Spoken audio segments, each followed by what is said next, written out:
اللہ من الشیطان الرجیم بسم اللہ الرحمن الرحیم۔ عزیزو، میرے دوستو اور یوٹیوب چینل پہ میری کلپس دیکھنے والے ساتھیوں کو میں نے پہلے بھی میسیج کیا تھا اور ویڈیو کے ذریعے یہ میسیج تھا کہ میں رزق کے اوپر کچھ کلمات کہنے کی کوشش کروں گا۔ اس کا حق تو کوئی بھی نہیں ادا کر سکتا ہے۔ رزق بولنے میں بڑا آسان ہے، جس پہ میں نے کہا تھا شاید کلپ 1 یا 2 یعنی پارٹ 1 یا پارٹ 2 بنے گی، کیونکہ یہ ٹاپک ہی بڑا وسیع ٹاپک ہے جو کلام پاک میں متعدد آیتوں میں اور سوروں میں استعمال ہوا۔ رزق واللہ خیر الرازقین۔ ایک صاحب نے لکھا اللہ بہتر رزق دینے والا ہے، میں نے کہا نہیں، یہ جو آپ نے ترجمہ اس کا لکھا ہے کہ اللہ بہتر رزق دینے والا ہے، یہ غلط ہے۔ اللہ بہترین رزق دینے والا ہے۔ رزق تو ایک غریب کو ایک امیر آدمی بھی صبح سے شام تک دیتا رہتا ہے، کبھی کھانا کھلا دیا، کبھی پانی پلا دیا، کبھی رقم دے دی۔ بھوکے کو کھانا کھلایا جاتا ہے نا ہمارے شہروں میں اور دنیا کے اور مقامات پہ بھی۔ وہ اللہ کا رزق بانٹ رہے ہیں، اللہ نے ان کو وسیلہ بنایا ہے۔ تو واللہ خیر الرازقین کا ترجمہ یہ نہیں ہوگا کہ اللہ بہتر رزق دینے والا ہے، اللہ بہترین رزق دینے والا ہے، یعنی اس جیسا رزق کوئی دے نہیں پا سکتا، دے ہی نہیں سکتا۔ نہ پہلے کسی نے دیا، نہ ابھی کوئی دے رہا ہے، نہ آخرت تک قیامت تک کوئی دیتا رہے گا، جیسا بہترین رزق پروردگار عالم فراہم کرتا ہے اپنی مخلوقات کو۔ اور میں نے ان سے یہ بھی کہا تھا کہ ہو سکتا ہے کہ یہ ویڈیو پارٹ 1 پارٹ 2 تک چلی جائے، اور کیونکہ بڑا وسیع ٹاپک ہے جس میں بڑے بڑے علماء نے اپنے افکار کو آپ کے سامنے بیان کیا اور اس کے مفاہیم سے آپ لوگوں کو آشنا کیا کہ رزق کی تفصیل کس طرح سے بیان کی علماء نے، بے شمار طریقوں سے بیان کی علماء نے، مجتہدین نے، مرجع عالم نے، اور اس کے بعد سے علماء نے، مقرر نے، خطیب نے۔ اور مجھ جیسا ایک ادنا کلام پاک کا پڑھنے والا ادنا قاری، اور جس نے اپنے خیالات کو دوسرے انداز میں اگر لیا ہے تو میں چاہتا ہوں کہ وہ آپ کے گوش گزار میں کروں۔ یہ کلام پاک میرے پاس موجود ہے، اس میں متعدد سوروں میں اور پاروں میں جو آیتیں استعمال ہوئی ہیں ان میں بے شمار جگہوں پہ رزق کا تذکرہ ہے، یعنی ہم ان کو آزمائیں گے والجوع والخوف، خوف اور بھوک سے۔ بھوک میں براہ راست رزق آ گیا، ہم ان کو سزا دیں گے، 2 چیزوں میں مبتلا کر دیں گے، والجوع والخوف، خوف اور بھوک میں مبتلا کر دیں گے۔ جیسا کہ ہم دیکھ رہے ہیں کہ لوگ اپنی ملازمتوں سے جا رہے ہیں، ڈیلی ویجز والے آج کل کی کرونا ماحول میں کما نہیں پا رہے ہیں، رات کو جو لوگ اپنا کمائی کرتے تھے ان کے ذرائع بند ہو چکے ہیں۔ یہ تو سب سے پہلے تو میں یہ بتاؤں گا کہ رزق کسے کہتے ہیں۔ ہم رزق کو صرف ان معنوں میں لیتے ہیں کہ ہم نے کھانے پینے کی جو چیز استعمال کی، یعنی جو چیز بہترین کھائی اور بہترین پانی اور مشروبات پیے، ہم اسے رزق سمجھتے ہیں۔ رزق تو ہے، مگر رزق صرف کھانے اور پانی کا نام رزق نہیں ہے، بلکہ اللہ تعالیٰ نے بندے کو سب سے بہترین جو چیز دی ہے، یہ حضرت علی بن ابی طالب علیہ السلام کا قول ہے، وہ عقل کو یقین کی دولت دی ہے۔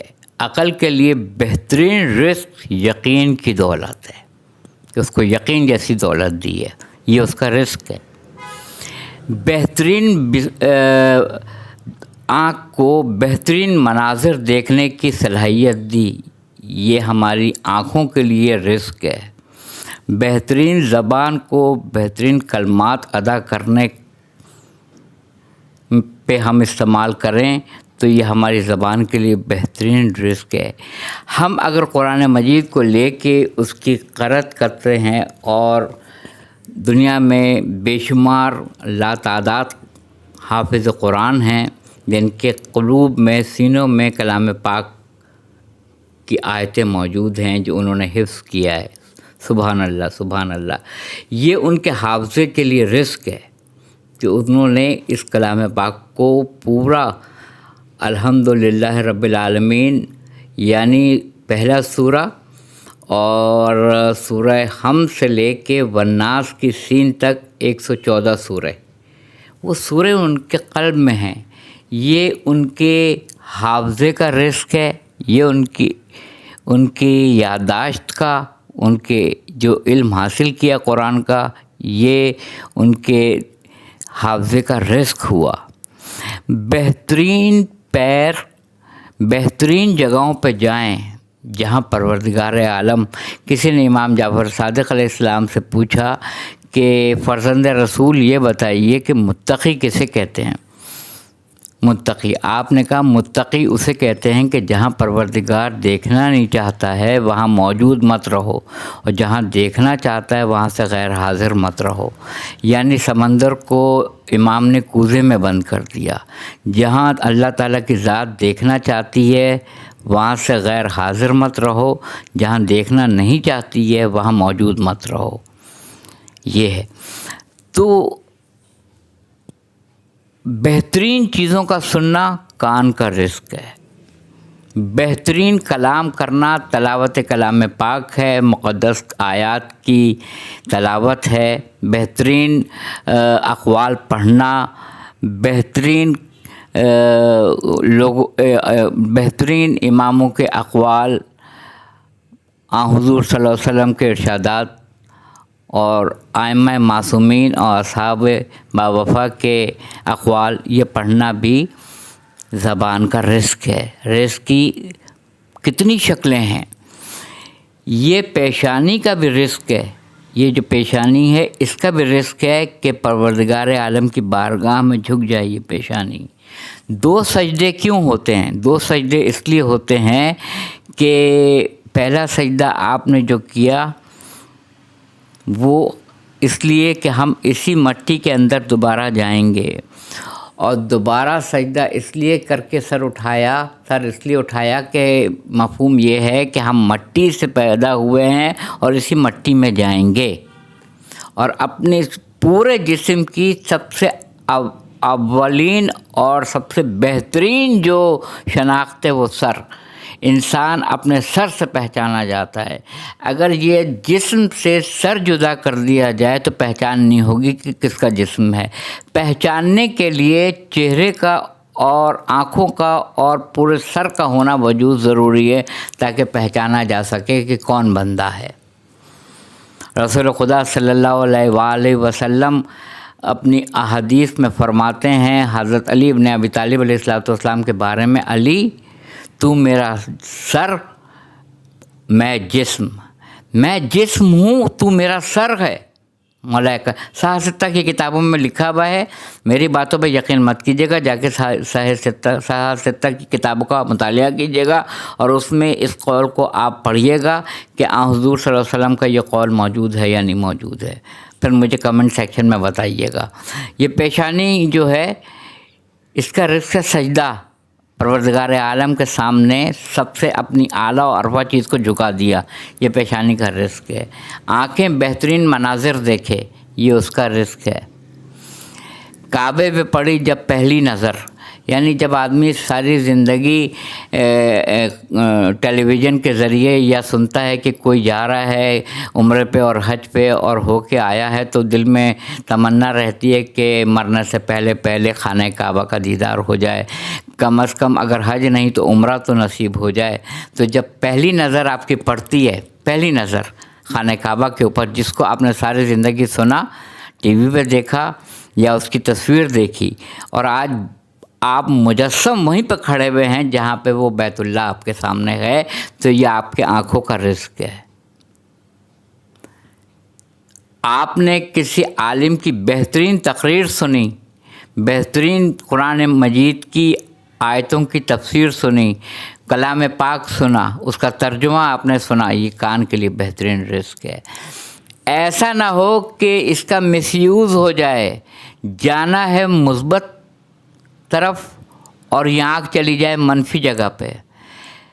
یہ پیر جائیں مسجد میں، عبادت گاہوں میں، اللہ تعالیٰ کے حرم کے لیے اٹھیں، مسجد نبوی جائیں، مقامات مقدسہ جائیں، یہ پیر کا رزق ہے۔